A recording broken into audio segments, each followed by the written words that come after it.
This podcast may contain explicit language. All right, we did not die today. I call that an unqualified success.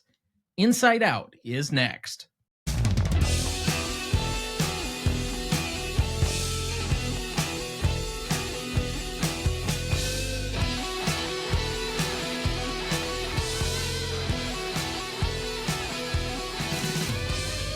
Welcome to the Greatest Movie of All Time podcast, the show that uses a unique grading style to redefine what the greatest movies are. I'm Tom Duncan. And I'm apparently Patton Oswalt's doppelganger, Dana Duncan. You really got to let the YouTube comments go.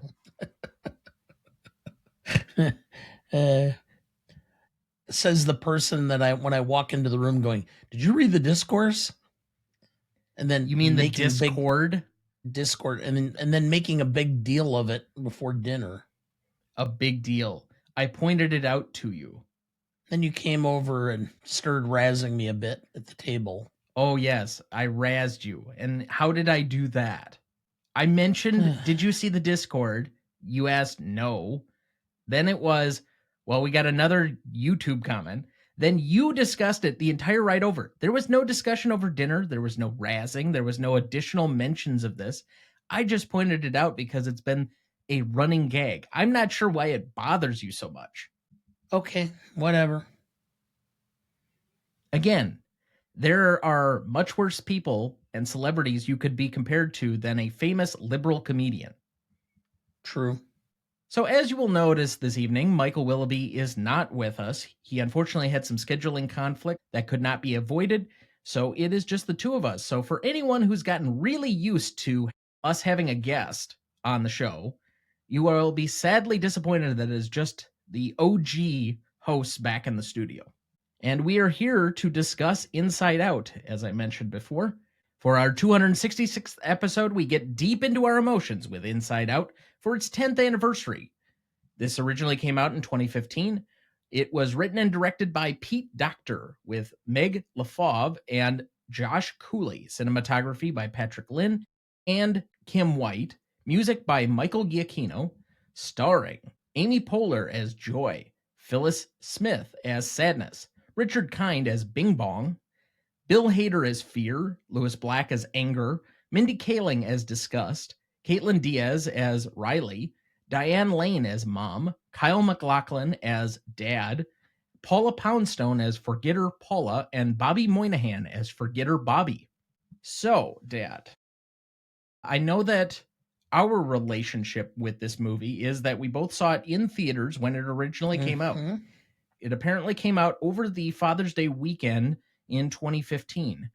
Do you remember anything about seeing it that first time? I believe... No, I don't. Other than I know that we went as a family, but I don't even remember who all went. Well, I remember you, me, and Mom.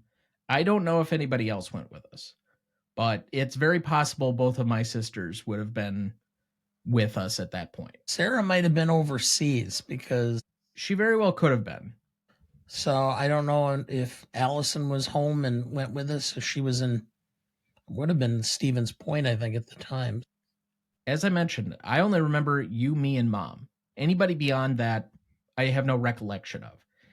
Now, my personal opinion on this movie, I have not seen it since it originally came out and we saw it in theaters. I thought it was very good. My one real criticism of the movie at the time is that I thought that the ending didn't relate well to children. I think that watching it again, I maybe don't have the same criticism because I guess going back to my original criticism, I thought that my biggest issue was the ending was too unclear. It was too opaque. It was not like spoon-fed in the way that normal children's movies are. And I know that's why critics love this movie and it rates very highly because it isn't spoon-fed and it's kind of geared more towards adults in that way.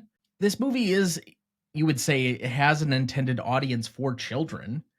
And you would think that catering to them and helping them understand their emotions and things would be the purpose of the movie.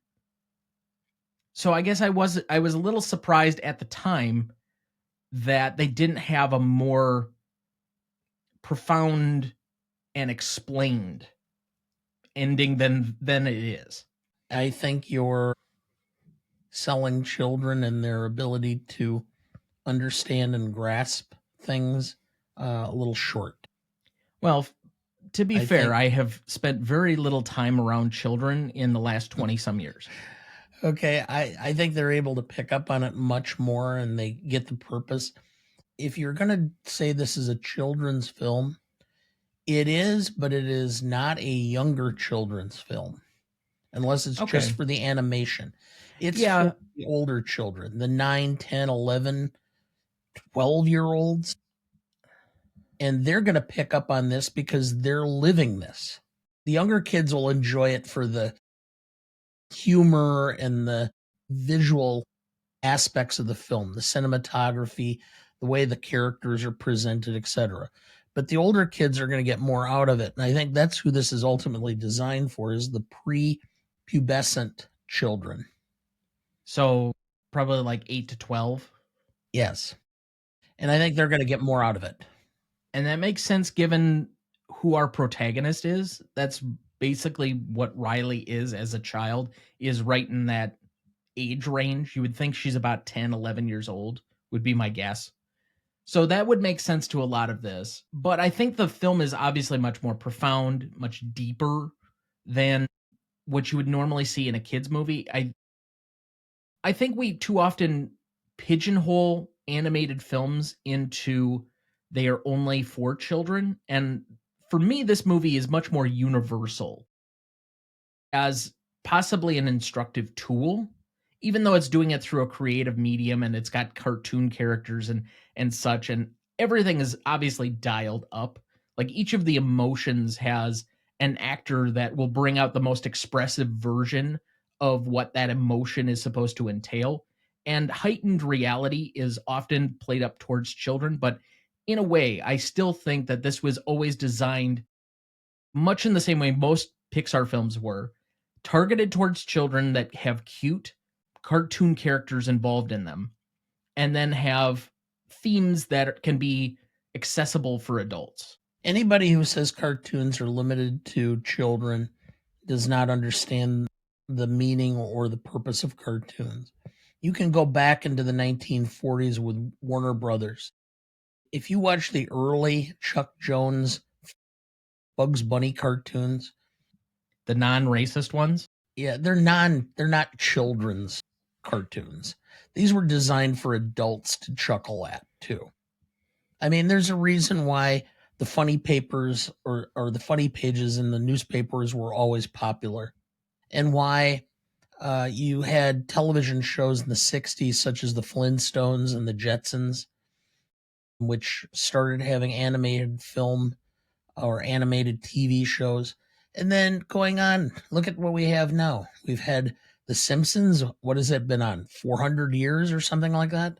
It's like 34 now, but yeah. Yeah. And Family Guy and American Dad and Bob's Burgers. It's not just for children. It gives a little bit more opportunity to do things outside the norm than what normal sitcoms are allowed to do. So, no, it's not just for children. And in this particular case, the way it's designed is so that children, small children, can enjoy it.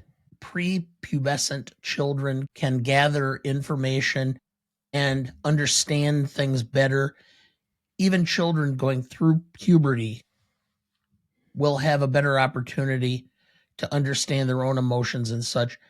And it gives added insight to some extent to parents going through this, because you have a child and you don't seem to always understand what they're thinking or feeling or what emotions will go through them, because in one minute they're the loving child you've always had, and the next minute they're railing against you going, oh god, you suck, and you have no idea what you did as a parent. All right. Background for the movie. As we mentioned before, this was released over Father's Day weekend on June 19th, 2015, after originally having its premiere at the Cannes Film Festival. On a budget of $175 million, Inside Out would gross roughly $858 million and finish as the number 7 film of 2015.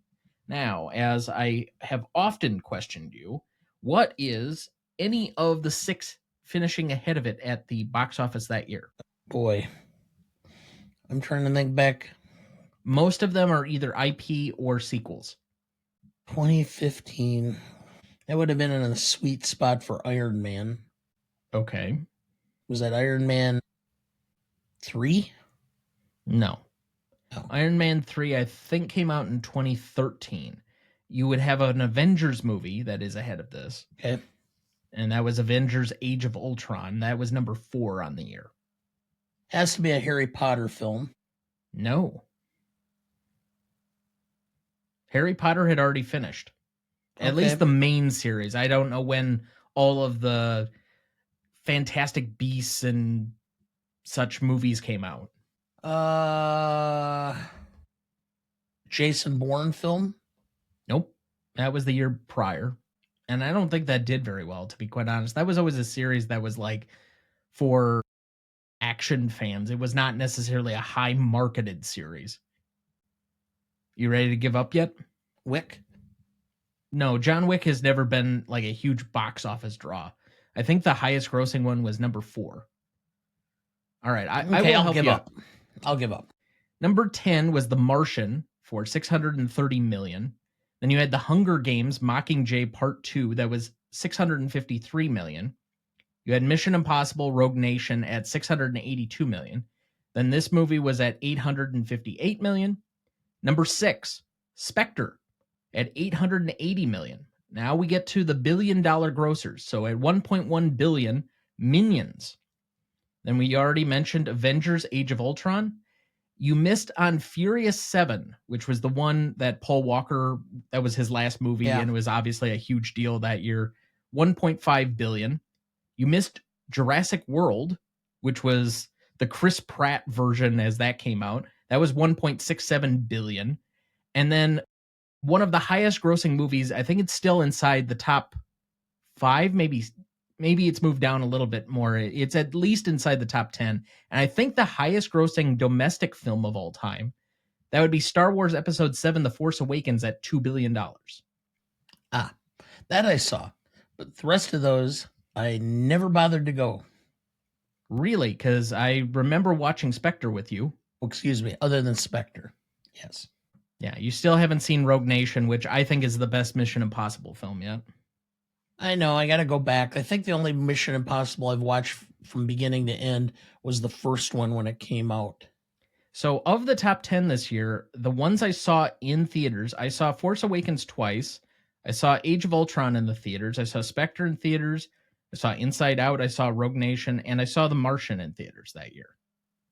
So like 5 or 6 of the top 10, which was a decent year for me at the time.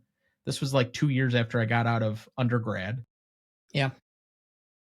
Anyway, moving back into our background here. Inside Out received effusive critical acclaim at the time and was listed on many critics' top 10 lists in 2015. Inside Out would receive 2 Oscar nominations for, obviously, one Best Animated Feature, but do you know what the other nomination was for? Screenplay. Best Original Screenplay, yes. The National Board of Review and the American Film Institute named Inside Out one of the 10 best films of 2015. It also won the National Board of Review's Best Animated Film Award. According to Film and Philosophy, a philosophical journal, Inside Out is one of the best animated films ever made. Not shocking given the publication. Various other publications, such as IndieWire and the AV Club, have referred to Inside Out as a standout entry in the 2010s. A 2016 BBC poll of 177 film critics listed Inside Out as the 41st best film of the 21st century, and the New York Times placed it 7th on its own list. I think once you update those a little bit, it'll probably fall down a few spots, but even with the stuff we've had in the last 10 years, I don't know how far it's really falling. There are some obvious entries behind that I would say are ahead of it, like Oppenheimer and probably Get Out and such, but I still think this would place probably inside the top 75 at least. Yeah, probably. I would. It'd be darn close if it fell out.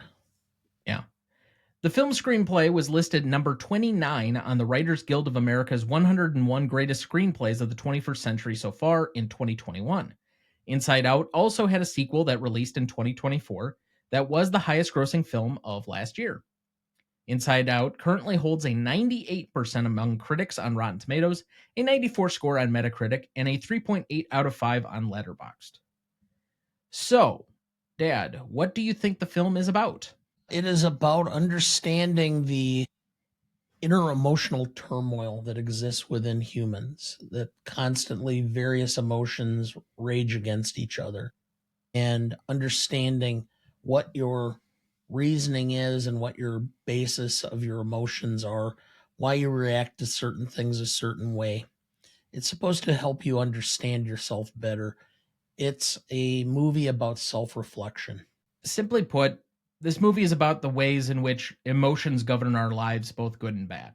We do not necessarily associate our emotions with our memories, but it really creatively makes a causal link that I find to be very fascinating. When all of our memories could be perceived within one specific emotion, such as the first time we tried something disgusting. For you, that's pickles. For me, it's lima beans. That is obviously bringing up a green in this universe memory ball or whatever they're referring to it as in the world of Inside Out. Similarly, we have sad memories.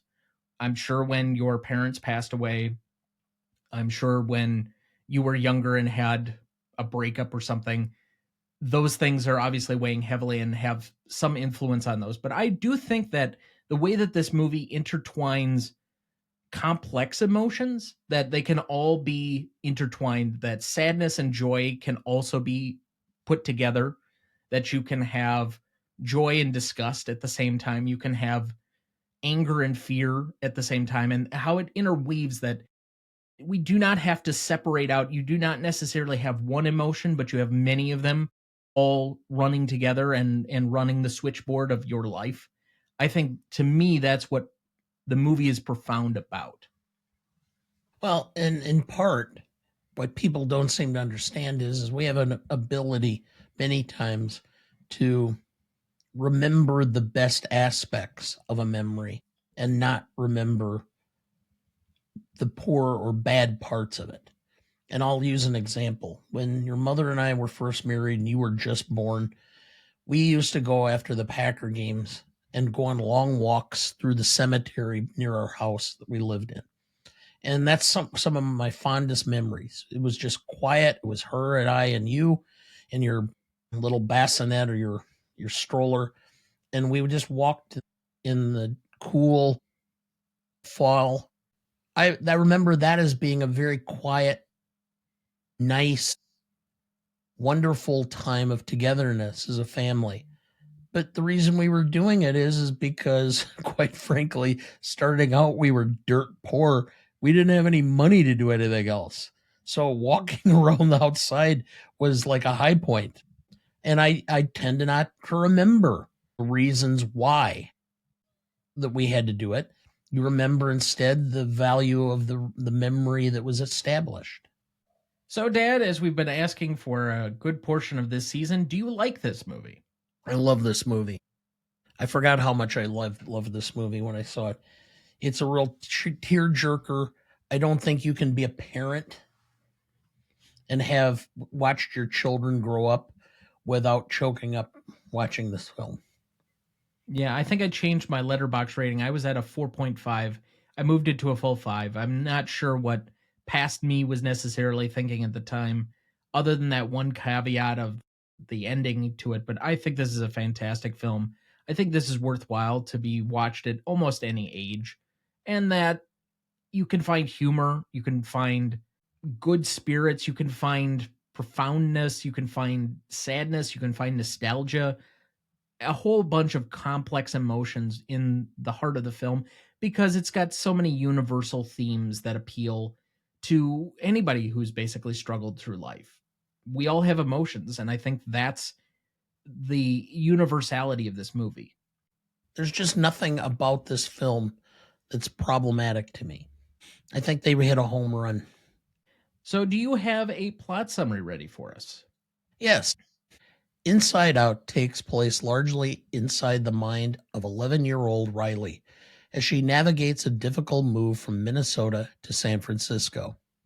Her emotions, joy, sadness, anger, fear, and disgust, are personified and operate from headquarters, guiding her reaction and memories. When joy and sadness are accidentally swept out of headquarters, the remaining emotions struggle to manage Riley's turmoil. As Joy learns to appreciate the value of sadness, the film explores the complexity of growing up, emotional balance, and the importance of embracing all feelings. I do think that is an important point to the film, is that each emotion has its own place within the larger breadth of anybody's field of humanity and what they perceive and how they experience the world around them. And if you don't have the full set, you're lost within this entire environment. It can completely change who you are. How you handle or how you deal with emotions and how much control you have over certain aspects of emotions does make a difference.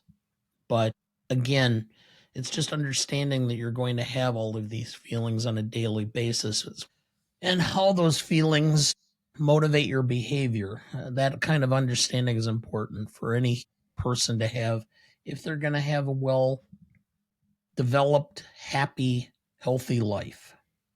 Well, did you know, Dad? According to director Pete Docter, each emotion is based on a shape. Joy is based on a star. Sadness is a teardrop. Anger is a fire brick. Fear is a raw nerve. And disgust is broccoli. Yeah, I like that one. He noted that he does like broccoli very much, however. Broccoli is great when it's in cheese soup. Broccoli's great, period, as long as it's, well, if it's like really raw and crunchy, then I need some sort of additive just to kind of get it out of its raw form. But you also, if you're going to steam it, which is the proper way to make broccoli, make sure that you've steamed it long enough. That's my one complaint with my grandmother's broccoli, and why I'm sure Ron has demanded that she put cheese on it at all times, is she undercooks or understeams the broccoli and the cauliflower all the time. It's always just a little bit raw. I mean, I don't care for it at all raw. I love cauliflower raw. I love cauliflower raw more than I like it cooked. Interesting. But broccoli, never really enjoyed it. I'll eat it. I've gotten to the point where I actually eat it. It's not to the same level as a pickle for me, but I do enjoy it a lot more when it's like in a soup. When you make cream of broccoli or cheesy broccoli soup, I really like that. But I don't know. Did you know, Dad? The writers considered up to 27 different emotions, but settled on the 5 we got: joy, sadness, disgust, fear, and anger, to make it less complicated. Some primary emotions that were cut included surprise, Mm. pride, Mm-hmm. and trust. Ooh, yeah. Trust would be a difficult one to convey in an adolescent. I think fear kind of takes on the form of surprise. Pride is also like a really difficult one to target towards children. I do think they ended up making the right choices here. Yes, I think they probably did. I think they did a lot of right choices throughout this film. All right, did you know, Dad? Some memory balls in Riley's mind contain scenes from other Pixar movies, such as Carl and Ellie's wedding in Up from 2009. I did not. That is a movie you have yet to see, correct? I have not seen Up. We'll eventually get to it. I have a feeling. All right. Did you know, Dad? Originally, Joy would team up with Fear rather than Sadness. The creators thought that they would be a funnier pairing. They went with Sadness instead when Pete Docter was on a Sunday walk and then had a bad train of thought. He feared he'd get fired and lose his friends. Because of this, he realized Joy needed to know it was okay for Sadness to be at the controls occasionally. Now, working in concert with that, did you also know when Pete Docter and Jonas Rivera pitched the film to Mindy Kaling, she was moved to tears and said, I think it's great that you guys are making a film that shows it's difficult to grow up and that it's okay to be sad about it. According to Pete Docter, they exclaimed, quick, write that down.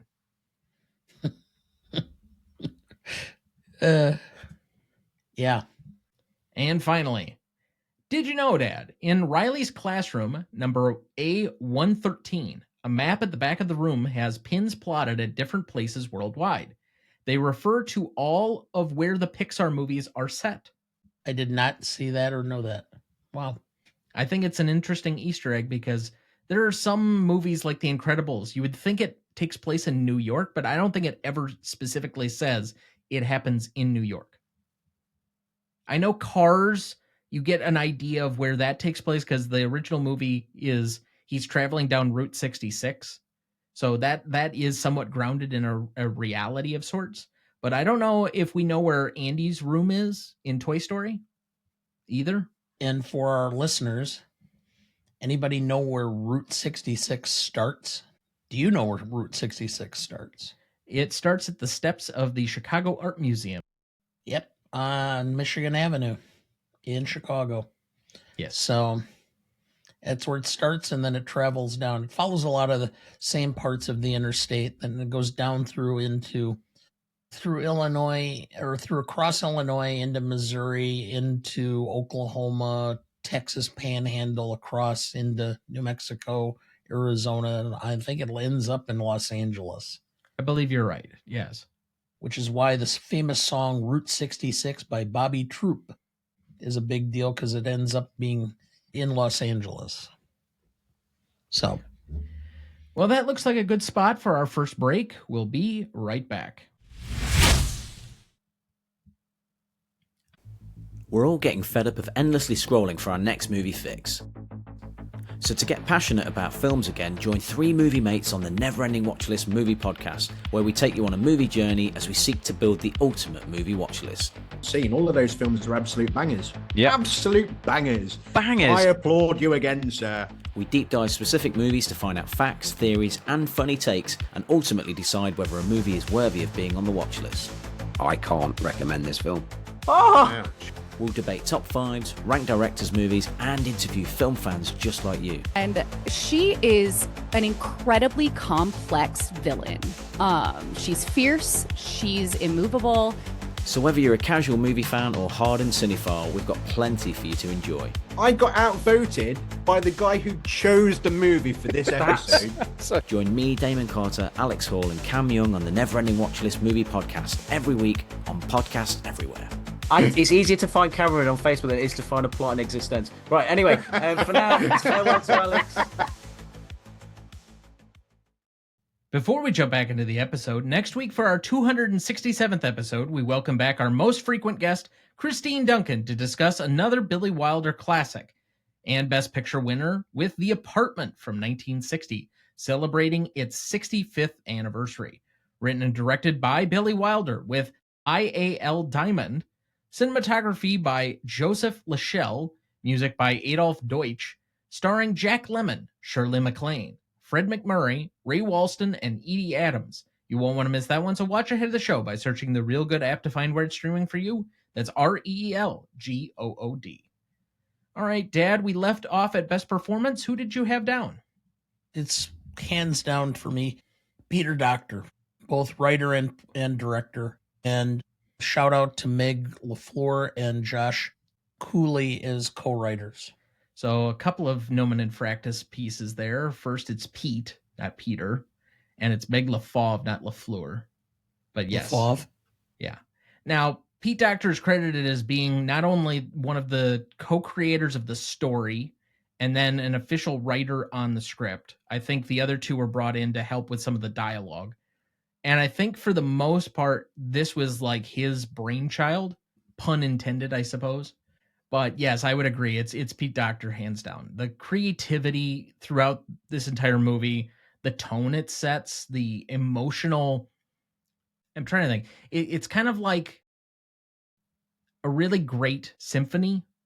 It rises and falls in all the right spots, and it doesn't like leave you too emotionally drained in one spot, and it doesn't leave you overly sappy. It gets a good mixture of all the right pieces at the right time. And I do think, in addition to creating and controlling the tone and how everything would look and all of the things that he had to kind of birth and create for this, the casting is extraordinary. The music quality is high and on par. But to be quite honest, Michael Giacchino had already established himself by this point, especially even with Pixar. So it's not really to be surprised. Pete Docter has created some of the best movies for Pixar, or at least been a significant part of some of them, especially after the John Lasseter era. But yeah, it's absolutely him as number one for me.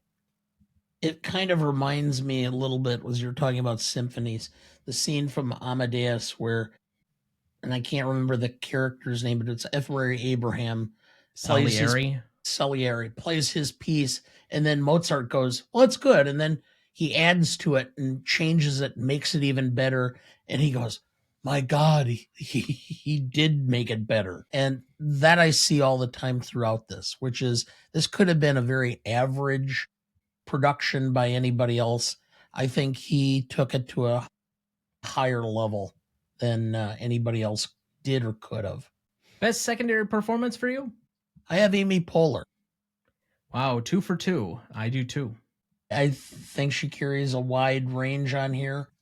I think her personality in general of what you see in her comedy and on her work and performance in movies and television mirrors the level of energy she has in being Joy. And I think it was a great stroke of casting, even though she was the last person, I believe, picked or cast for that position. I agree. I think all of the emotions are very well cast. Again, going back to what I said earlier, I think they're all capable of the cartoonish elements where they're overplaying each of the characters, but each of those personalities and what they're kind of known for in popular culture has a personification with each of those different elements. Bill Hader is associated with fear because of the Stefan character and how he covers his mouth regularly. Lewis Black is obviously a very famous comedian for his angry rants. Amy Poehler made her name on Parks and Recreation after she was on SNL, but the Parks and Recreation character of Leslie Knope is an eternal optimist, full of optimism and joy and hope and stars and rainbows constantly. And that's what this character is. I guess the only one you could say is maybe an outlier, but it's just because of the tenor of her voice, is Phyllis Smith, who never in The Office was like the particular sad sack in the way that sadness is in this movie. But the way that her voice warbles in such a way, it just denotes a certain level of, oh, woe is me, kind of almost Eeyore-like. I know. I mean, she wasn't sure she was going to work or be good at it, from what I understand. But when they heard her speak, I mean, she's the one character that really didn't have to do a voice per se. They just said, read the lines like you would if you were just using your normal voice. Going back to Amy Poehler, I think she is prime casting in this central role. She's obviously used to being a lead and doing certain levels of narration, both at her time on SNL, but then also somewhat to her Parks and Recreation career. And I do think that she's got to carry a lot of this movie, obviously not only being the central character, but she's going through the primary protagonistic arc, even though you could also say Riley is somewhat also the protagonist in this. But Joy has to come out and experience that other emotions have a purpose. And specifically, she notes early on in the film, and it creates what the conflict is, that sadness, she doesn't know what sadness's purpose is. And that's becomes the revolving conflict which has to be solved for the plot to move forward in this movie. But she's got to, in order to understand sadness, she, by the end of the film, has to be sad herself. And so even though this joyful, happy, optimistic character is there, she has to experience a certain depth of emotion herself that has to be brought to the forefront to really sympathize and understand what it is to be the other emotions for this movie to resolve. Now, 3, 2, 1. Most charismatic award, Lewis Black. I thought seriously about it, and I said, no, I'm going to go different. Okay, well, I went with Lewis Black. I took the low-hanging fruit on this one because Well, it's too easy. Yeah. I mean, I could have easily gone with Bill Hader on this one. I actually think Phyllis Smith did a fantastic job being charismatic as Sadness, but Lewis Black is, just on another level for us, and he appeals to us going back to a relationship that's probably 20 years old, back in the early Daily Show days, back in the Bush era. But God, it's the perfect casting of Angry. I know, and I got your sister took me for my birthday, I believe, to see Lewis Black and Madison live, and I mean, he's just awesome. I bought a bobblehead that sits on my desk. You push the button, and he rants for about 20 seconds, different rants. It's great. Anyway. No, my most charismatic is Richard Kind. Yeah, I wondered if you were going to go there. This guy just floors me. Okay. First of all, he has this ability to convey innocence and mischief by just his voice. Yet when you talk or listen to an interview he does, he's got friends. One of his best friends is George Clooney. Another one of his best friends is Mel Brooks.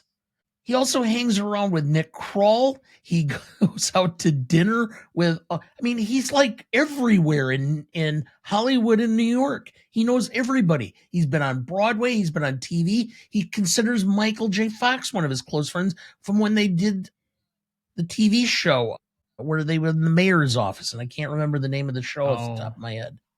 Yeah, I couldn't tell you that. I mean, the guy has got connections everywhere. And whenever he gets a part, he always seems to be able to knock it out of the park. I don't know. He's a very much that guy. Whether he's appearing in random episodes of Scrubs as a hypochondriac, or he's appearing in Only Murders in the Building last season where he has the eye patch for some reason, or any number of changing. Things. Yes. Because apparently he had pink eye. Yes. But he's just a great character actor. He's known exactly what his role is. He's never going to be a leading man. But he fits in to so many different nooks and crannies by just being playful and energetic. And that definitely comes off here. It's an emotional moment in the movie when Bing Bong says goodbye, essentially. Yeah. And I think it comes out that way. I mean, this is a guy that seems to get along with everybody. He's got friends everywhere. And his presentation shows that. That's the ultimate, in my opinion, in being charismatic. Let's move to best scene then. I have 5 nominees here. I have new core memory, which is the point at which the sadness marble or memory ball is created. And we obviously have the commotion that ends up with joy and sadness being shipped out to long-term memory. Then I have dinner conversation, which should be somewhat self-explanatory. Then I have Goodbye Bing Bong, the scene we just talked about for a brief moment there. I have Joy recognizes sadness, which is when Joy specifically recognizes the value of sadness and what her purpose is. And then finally, the climax of the movie, Riley comes home, where there's this reconciliation and she kind of allows herself to be sad. And we have this sharing of purpose of everything that we've learned up to this point in the movie coming to a head in that moment. To you, what is the best scene in the movie? Joy recognizes sadness. Okay. I think it really shows how the emotions interplay and how actually joy can't exist without sadness. Yes, they're not just polar opposites, but two halves of a whole. Yeah, I mean, you don't understand pure joy until you've had total sadness. I would think most would call that despair, but fair. Whatever, however you want to put it, but I think that's ultimately what we're talking about. So I think that scene is the most memorable. I think and that's why I'm going to just say it in advance, it's my most indelible. I think it just plays out beautifully and really, to me, is the pinnacle of the film. See, to me, I would go with the final climax of the film and Riley comes home, just because it rewards you for all the journey that you've been through up to this point. She's obviously gotten off the bus. She has the breakdown. She confesses to her parents. And I think for me, the emotional swell of that moment where it's not just that Joy has now recognized sadness's value, but rewards that catharsis in us and her in that moment at letting her into the controls, pulling out the light bulb, etc., and kind of letting us work through our emotions in that moment. To me, I'm so worked up because of the rest of the movie getting to that point by that climax. And if it were not for that climax, I don't know if this movie is as good as it is. Like, Joy recognizes sadness is a very important link in the chain, as are fairly all of these moments here. But I just think that one is the payoff for everything else that we've been building to in this moment. Now, I will say, just on a honorable mention basis, I would also say the second best, in my opinion, is Goodbye Bing Bong, just because, again, we're led to believe Bing Bong no longer has a purpose in life, that Riley has left him behind. And realistically, he's stuck around, or he's still in the memory banks just so that he can have one last purpose, which is to get Joy out of the memory dump and back into just regular long-term memory to save Riley. So I find that to be incredibly profound, that he found his purpose yet again in this moment to help save her. And I think that's why it's probably my favorite scene of any of these, because even though there's the emotional swell of Riley comes home, I do also think that that may work to, it's not one that I would revisit by itself, but there's just enough of a reward and a payoff with a little bit of sadness, as opposed to the more emotionally swelling moment at the end in the Goodbye Bing Bong scene, that it would be my favorite. It's my favorite also, and the reason is that I truly believe that sometimes the sad moments or the difficult moments or the stressful moments of your life when you're an adolescent can be quieted and improved by just reflecting sometimes on some innocent aspect of your childhood, a moment where you felt calm or loved or good about yourself. And so I think that's ultimately what Bing Bong is doing in this particular case. All right, you gave your most indelible moment so far. And like you, I have my best scene as also my most indelible moment. And that would be the climax to the film, that she comes home, she has this reconciliation, the emotions are back in control, but they're all sharing in the uniformity of what it is, the full breadth of experience as a human being. And we have this catharsis moment. So for me, that's the thing that I remembered most. Having 10 years in between these two watchings of the film, when it first came out and now, that I really remembered, or that stuck with me. So that looks like a good spot for our second break. We'll be right back.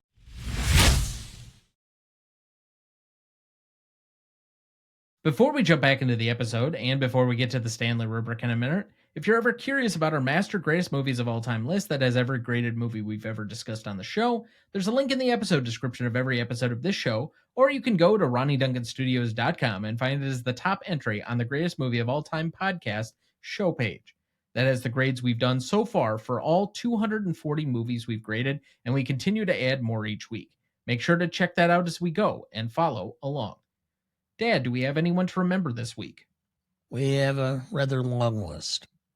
Frederick Forsyth, 86, English novelist, wrote The Day of the Jackal, The Odessa File, and The Fourth Protocol. I believe all three of those were made into films. Sly Stone, 82, American Hall of Fame musician, Sly and the Family Stone, and songwriter, Everyday People and Family Affair. Arthur Hamilton, 89, American songwriter. Songs included Cry Me a River and I Can Sing a Rainbow. Jason Constantine, 55, American film executive for Lionsgate Films and producer of franchises Saw, John Wick, and The Expendables. Brian Wilson, 82, American Hall of Fame musician. The Beach Boys, songwriter of Good Vibrations, and record producer Pet Sounds. Harris Yulin, 87, American actor. Scarface, Clear and Present Danger, Ozark. Training Day and Ghostbusters and a lot of other things. If you saw his picture, you'd go, oh, that guy. Yeah, absolutely. I mean, he's been on tons of things throughout the last 40 years. I have this like lasting image of him as like a cop or something in some movie, and I can't think of what it is, but for whatever reason, he's like, I definitely see him as that. We also had two other entries today that I'd like to highlight here. Maurice Wipani, 61, New Zealand actress, known for her roles in Soldier Soldier and Xena Warrior Princess, which I think is the more widely known or commonly known thing here in the United States, since I believe Soldier Soldier is a British TV show or something to that effect. And then finally, Ananda Lewis, 52, American TV host of MTV's Total Request Live and Hot Zone. She also, I think at one time, was a video DJ as well for MTV. So obviously the few names that stick out, we talked about Harris Yulin for a second here. The two musicians that we lost, both within a few days of each other at roughly the same age, 82, Sly and the Family Stone, and Brian Wilson from the Beach Boys. The two obvious entries here. People have loved their music for a long time. I know there were people that, especially on our shared Discord with a lot of our fellow Cinepodcasters, were lamenting that both of these passed away, and certainly putting on their music and their songs that we'd been kind of bandying about back and forward. But yeah, it's definitely a couple of big losses again this week. And I note that we've lost a few people who were relatively young. So, you mean in their 50s? Yes. I see. Yeah, I suppose Jason Constantine, 55. I don't know what personal effect he had on all of these franchises, but as one of the primary film executives, and I want to say at one time he was like the head of Lionsgate Films, he must have had something to do with all three of these major franchises, Saw, John Wick, and The Expendables. And I know that Lionsgate has been trying to sell itself for quite some time now without really any great success, but certainly it's out there, and he must have had a major hand in that as well. So again, definitely some big losses this week. And so we remember them here all fondly with a moment of silence in their honor.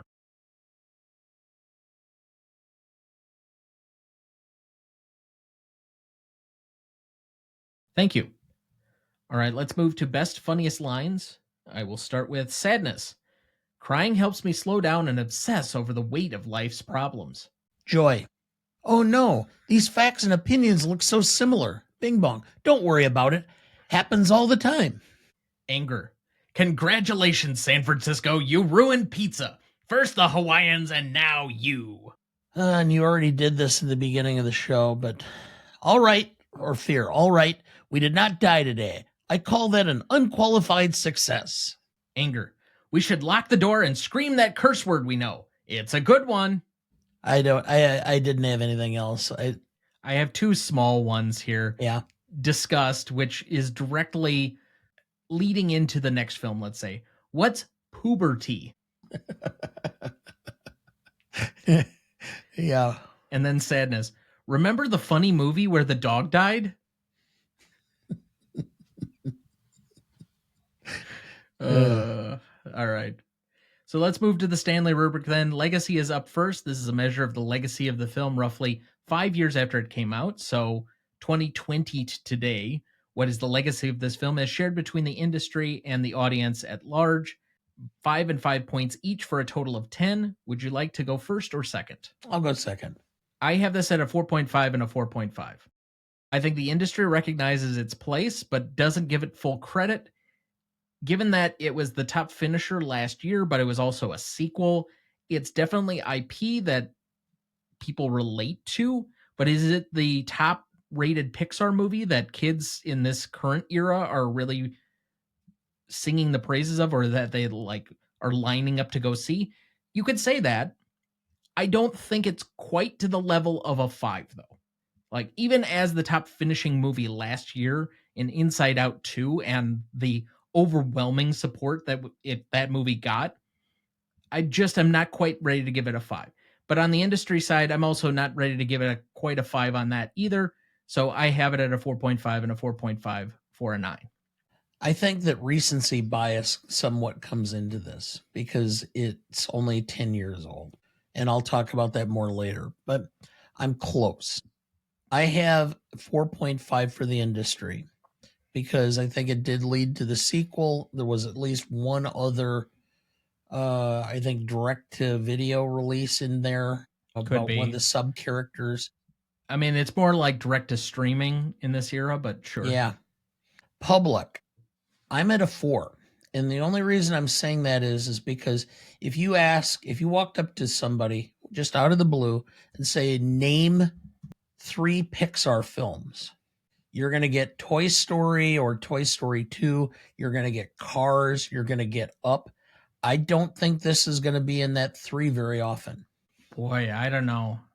I mean, I know you're forgetting a few films in between there, like obviously The Incredibles or Finding Nemo. And It's a joy of riches. But again, there's like this divide, that early portion of Pixar where it was the Toy Stories 1, 2, and 3. And you had Finding Nemo, and you had Monsters, Inc., and you had The Incredibles, and you had Ratatouille, you had even WALL-E or Up. That's all within like a 15-year period. And then after that, there was a dead period in between this movie and even Up. There's like a 6-year gap. And even after that, some of the Pixar favorites are not necessarily like up near the top. The only one that I can think of in recent memory that really hit, I guess Coco's kind of in there, but Soul obviously won the Oscars in 2020. And outside of that, I don't know if there are a lot of other ones that hit. So if you're talking about recency, especially with the sequel coming out last year, there is a possibility, depending on the age range of who you're asking, that would come out and say something about it. To be fair, in our straw poll of The Office this week, I think we had near universal hands for almost everyone seeing this movie. No, it was not. It was only about 70%. I thought it was closer to like 85, 90%. Nope, it was about 70%. Because even Alexis said, man, I've even seen that one. I actually saw that one. Now, yeah, okay. She has small children, so it's natural that she would have. Yes. But yeah. So. All right. So we're at an 8.75 average between the two of us. Impact and significance, then, that is a measure of the impact and significance of this movie within the 5 years after it came out. So 2015 to 2020 was the impact and significance of this film as felt between the industry and the audience. Again, 5 and 5 points for a total of 10. Would you like to go first or second here, Pop? I'll go first this time. For the industry, I have the same 4.5. It's the same rationale of what's been going on. It's been consistent for the last 10 years. For the public, this was a home run. I mean, the amount of money that it generated and such, and the impact it had and the comments and such, I'm giving it a 5 for the public. So I'm at a 9.5 overall. All right, this is going to be a wide gap of variation between the two of us because I have a 4 and a 4 for an 8. Okay. My reasoning is that in the moment, you could say that it kind of swept all of the precursor awards and the Oscars and the industry and such. But I don't know if anybody really felt that a Inside Out 2 was like something that was easily, that was going to be on the radar for Pixar immediately, in the same way that like a Cars 2 came out really quickly afterward. Or even Toy Story 2 was only like 4 years after the original Toy Story. Some of the sequelness of it, I don't think was necessarily baked in. And there is a residual, well, how much did kids really like this movie? Because there is a little bit of a gap where it's like the little kids, did they really like all the cute little emotions and such? And that was proven out last year by having the sequel. do as well as it did is somewhat of a proof of concept. But until that point, I don't know if the industry or the audience necessarily was effusive. Yes, the critics were all there. They all loved this. They shared in it at the moment. But then it was like, all right, 2015, what about the 4 years after it? If we're really treating this as a 5-year collective, it did not support anybody's newer career. It kind of established that Pete Docter is clearly the number one guy at Pixar, but now he's pulling massive duty as the CEO currently after the whole John Lasseter thing and the fallout from that about 5 years ago. And I don't think he's directly had his hand in making one of their movies since.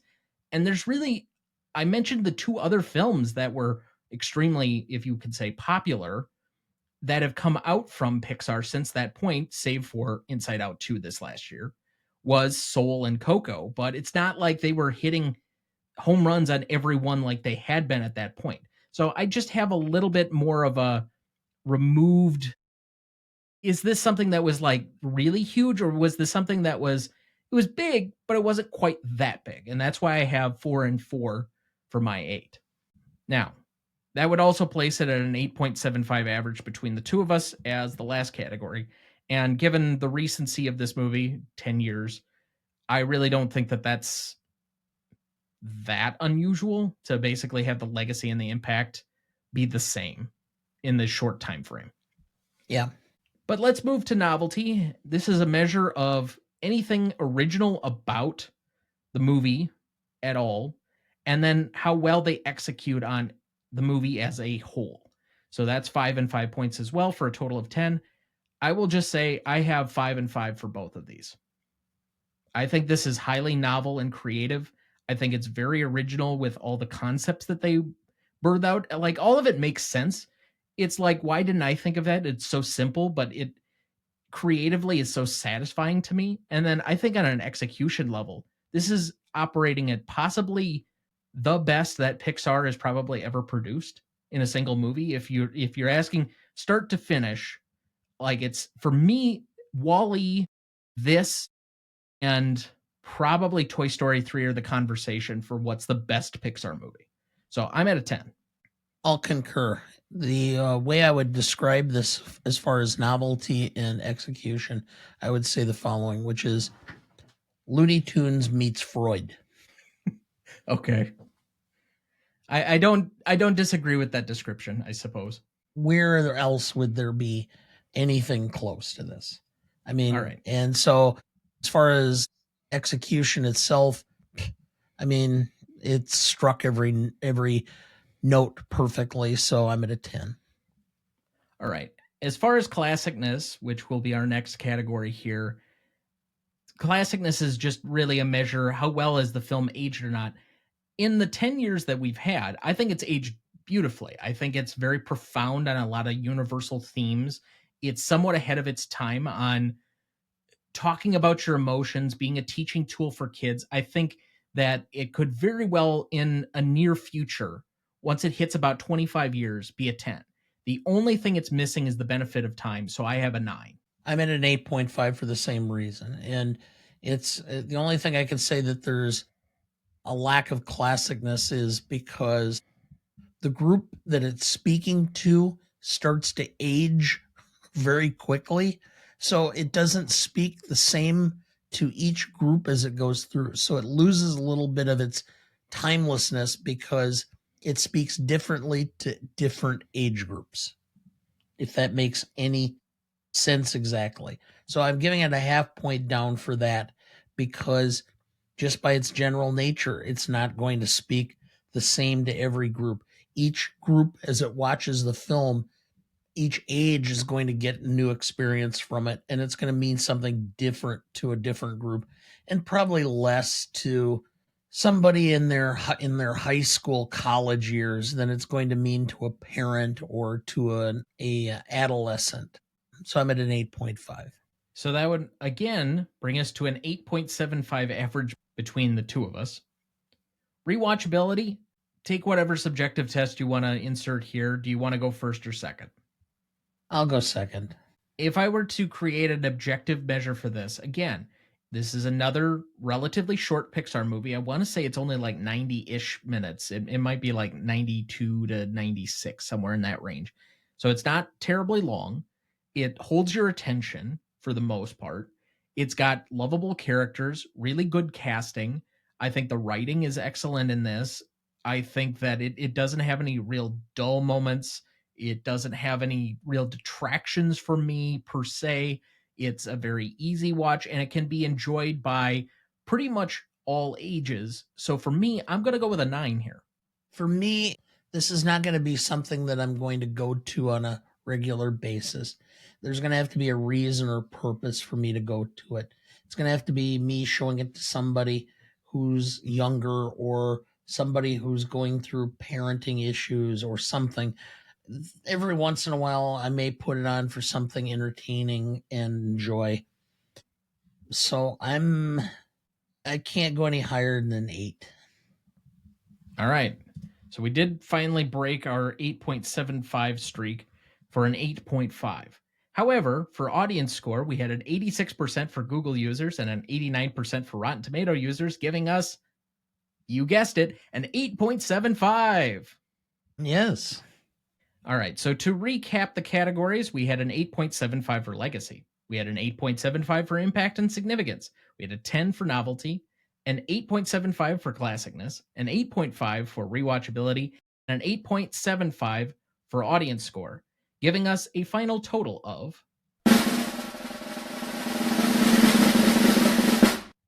53.5, and currently placing it on our list between High Noon and The Godfather Part 2 for number 16, and 2 slots ahead of Toy Story as the top-rated animated and Pixar film in our library.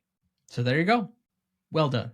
So, with that, if you have any complaints on our scoring, if you have any commentary for us, if you want to ask us questions about anything at all, please write us at greatestalltimemoviepodcast@gmail.com. You can find us on any of our socials at GMOAT Podcast, GMOAT Podcast, or you can find us at RonnieDuncanStudios.com/GMOAT Podcast.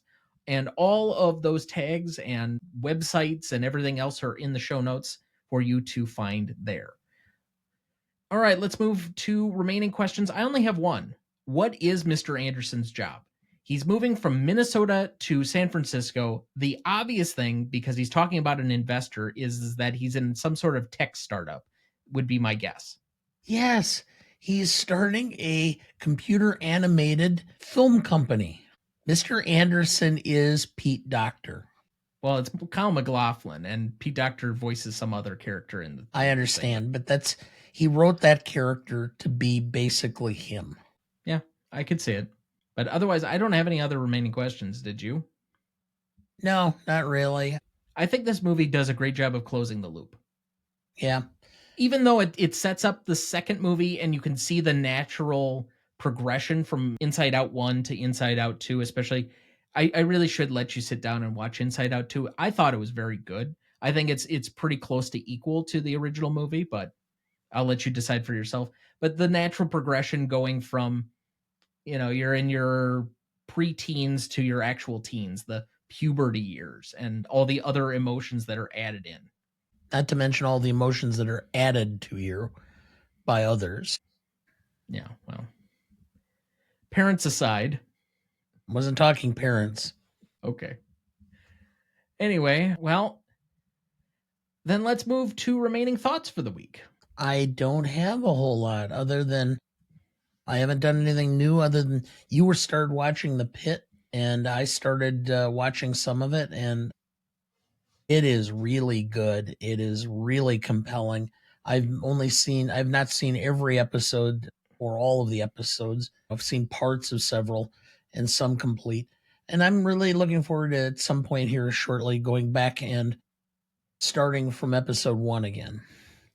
So you did mention this last week already, and that was your whole trope was you were waiting for mom to come back to basically watch it from episode 1. I will say that I did finish it last week. It is riveting. I am looking forward to, I believe the next season comes out in January, but it's going to be more episodic releases.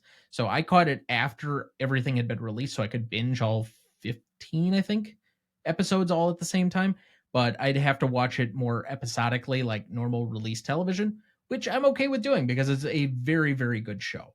I will also say I caught up on Abbott Elementary for the season on this one as well.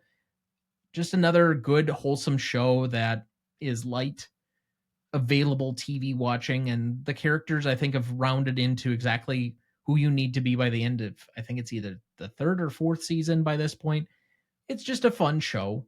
I'm still trying to catch on to Andor. I know I got to kind of slog through the first couple of episodes before it really gets into the heart of this second season, and I'm hoping to do that here pretty soon, but we're also slowly but surely running out of time on the availability or the amount of weeks we have available to try and catch the rest of this 1982 fair and the prep that goes into all of that. So we do have a few of those to rewatch.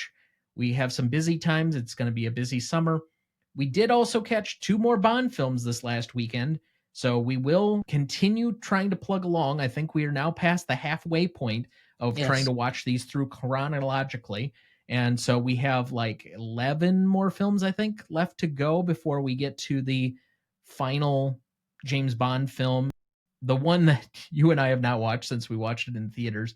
I think that's No Time to Die Again. And we will be able to bring you our live show of rankings on our YouTube channel. So be on the lookout for that as well. I will also point out that we're talking about our 1982 film watching. I put together a list of films to watch. There were 45 on my list. 19 of them I saw in theaters. 11 I saw an early release on HBO. So 30 out of 45 films I had seen either at release or within the 6 to 12 months after the release. So I guess back in 1982, I was watching a lot of film. Oh, that's precisely what I would say about the year 2008. Originally, I was supposed to come on and do 2008 in the first season of Revisionist Almanac, but because it was supposed to be the Christmas episode and somebody wanted a little bit more time for their holiday so they didn't have to edit quite as much, we skipped over that to do 1967 instead. So eventually, coming back around, someone will owe me the year 2008 so that I can make The Dark Knight finally get its Best Picture at least nomination. It's deserved nomination. But yeah. So I think that's a good spot to stop for this week. We appreciate you all stopping by and spending some time with us. Thank you so much. We'll see you next week. When you're in love with a married man, you shouldn't wear mascara. Next week, for our 267th episode, we welcome back our most frequent guest, Christine Duncan, to discuss another Billy Wilder classic and Best Picture winner with The Apartment from 1960, celebrating its 65th anniversary. Written and directed by Billy Wilder with I.A.L. Diamond. Cinematography by Joseph Lachelle. Music by Adolf Deutsch. Starring Jack Lemmon, Shirley MacLaine, Fred McMurray, Ray Walston, and Edie Adams. You won't want to miss that one, so watch ahead of the show by searching the Real Good app to find where it's streaming for you. That's REELGOOD. Please like, follow, rate, and review, or whatever on whichever platform you have so that more can join in our fun. You can also email the show at RonnieDuncanStudios.com or at greatestaltimemmoviepodcast@gmail.com, or find us on YouTube, Instagram, Twitter, Letterboxd, or TikTok at the handle @GMOPodcast. The Greatest Movie of All Time is a production of Ryan Duncan Studios. Our show is mixed, edited, and written by Thomas Duncan. Our music is thanks to Purple Planet Music. Our distributor is Captivate FM. Our technical provider is Riverside FM.